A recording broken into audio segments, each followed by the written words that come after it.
Hello বন্ধুরা, এই দিনটা ছিল সরস্বতী পুজোর দিন, মানে 3 তারিখ। সেদিন সকালবেলা আমি যে ভয়েস ওভারটা দিয়েছিলাম এই ভিডিওতে, সেই ভয়েস ওভারটা আসলে কোনোভাবে একটা শোনা যাচ্ছিল না, একটু সাউন্ড ইস্যু ছিল। সেই জন্য আমি আজকে ভিডিওটা ভয়েস ওভার দিচ্ছি।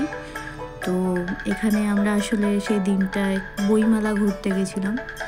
তো সেখানেরই কিছু ক্লিপস, কিছু ভিডিওস তোমাদের সাথে শেয়ার করব। তোমাদের কেমন লাগছে অবশ্যই সেটা তোমরা আমাকে জানিও। তাহলে ভিডিওটা দেখতে থাকো আর সাথে থাকো। তো দেখতেই পাচ্ছ এখানে আমি আমার স্কিন কেয়ার করছি।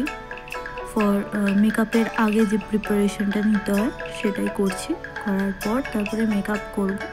সে ভিডিও আর দিচ্ছি না। এরপরে আমরা সরাসরি চলে যাব যে বুক ফেয়ারের ওখানে গিয়ে আমরা কি দেখলাম না দেখলাম, সেই যে ভিডিওগুলো করেছি সেগুলোই তোমাদের সাথে শেয়ার করব। তো দেখো,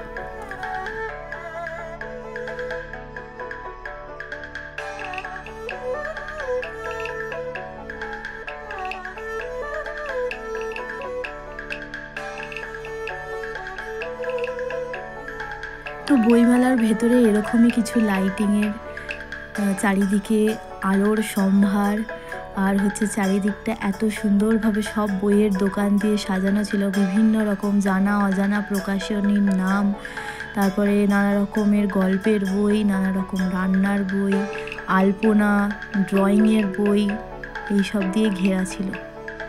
তারপরে দেখতে পেলাম এরকম সুন্দর কার্টুন সব ক্যারেক্টার। জানি না এটা কোন ক্যারেক্টার, বাট খুব ভালো লাগছিল। বাচ্চাদেরও এখানে এসে খুব আনন্দ হতো। আরও নানা রকম বইয়ের দোকান দেখতে দেখতে চারিদিকে আরও অনেক ব্যাগের দোকান। আর এই জায়গাটা আমার খুব পছন্দের। এখানে এত সুন্দর কালারফুল ফুল রাখা ছিল, চারিদিকটা এত আলোয় সুন্দর লাগছিল যে কথা আটকে যাচ্ছে, এত সুন্দর লাগছে। বইমেলার এই সৌন্দর্য, এই চারিদিকের আলো, এত লোকজন দেখে মনটা ভরে গেল।